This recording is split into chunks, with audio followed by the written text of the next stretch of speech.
Hello fellow YouTubers, my name is Jessica Woofenden with Woofenden Studios, and today I'm going to show you how to make a YouTube video intro just like this one.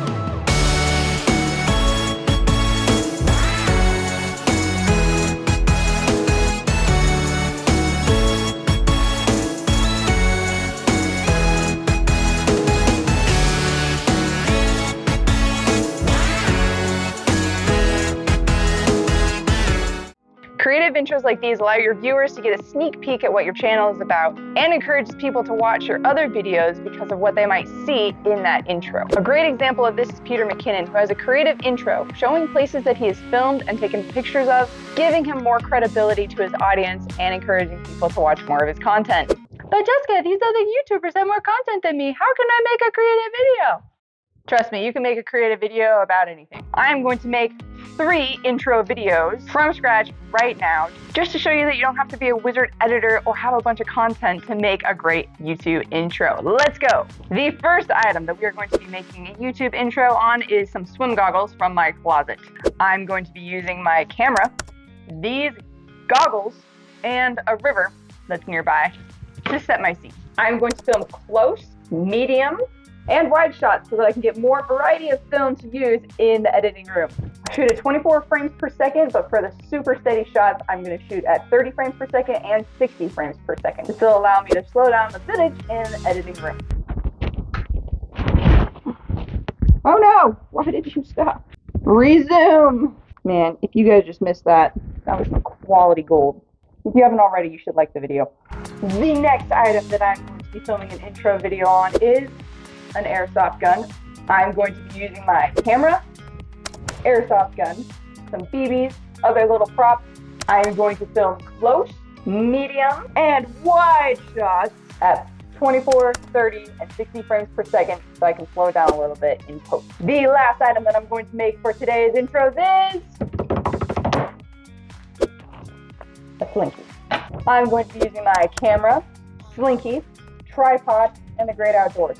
I'm going to be shooting close, medium, and wide shots, one at a time at 24, 30, and 60 frames per second. So, now that we have filmed our 3 intros, I'm going to upload them to my computer, create a new project in Premiere Pro, and import my footage. In this project folder, I'm going to highlight any videos that aren't 24 frames per second and convert them to be at the 23.976 frames per second.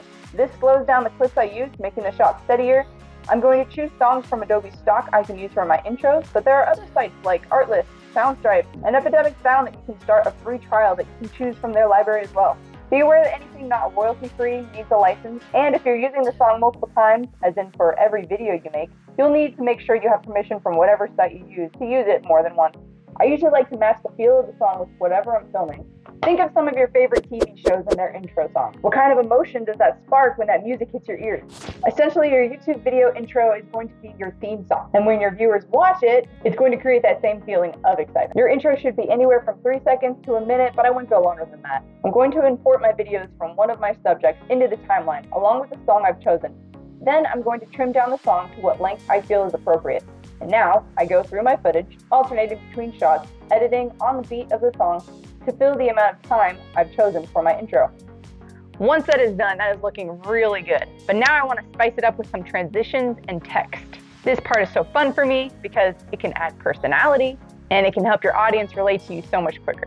I'm just going to use Premiere Pro's built-in transitions and templates so I can show you guys that it doesn't take much work to make a great looking intro. For best results, export your video at YouTube 1080 or 4K at 23.976 frames per second.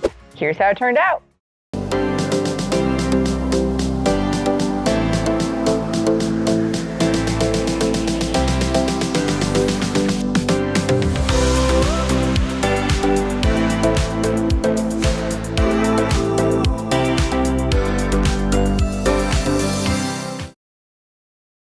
Mwah, money, looking awesome.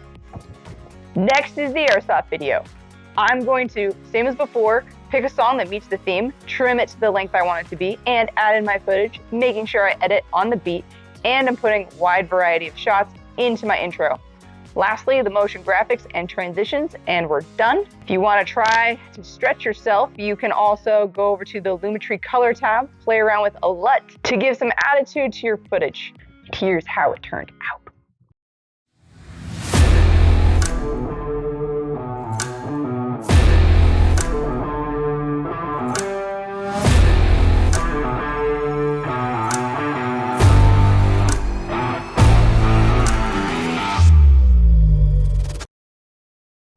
Not bad, not bad. All right, last one, the one that we've all been waiting for. The Slinky. I'm going to choose a song that I feel is appropriate to what I have filmed, to bring in the emotion that I want my viewers to have when they watch this. So again, I'm trimming the song to the length that I want it to be at, editing on the beat, adding in some motion graphics. And you can add in transitions. I didn't get too fancy on this one. And I'm going to be adding in a LUT, and here we go.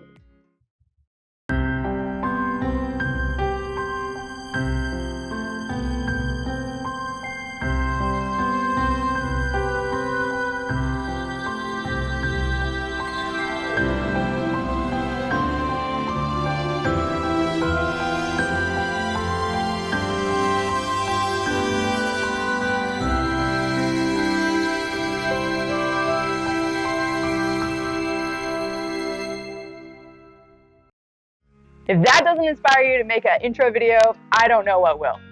Comment below your intro video so that others can be inspired by your work, or ask for future advice and tips and tricks that I can make into a video that you just want to learn more about.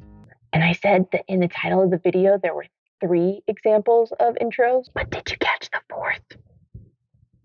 All right, catch you guys later. Bye!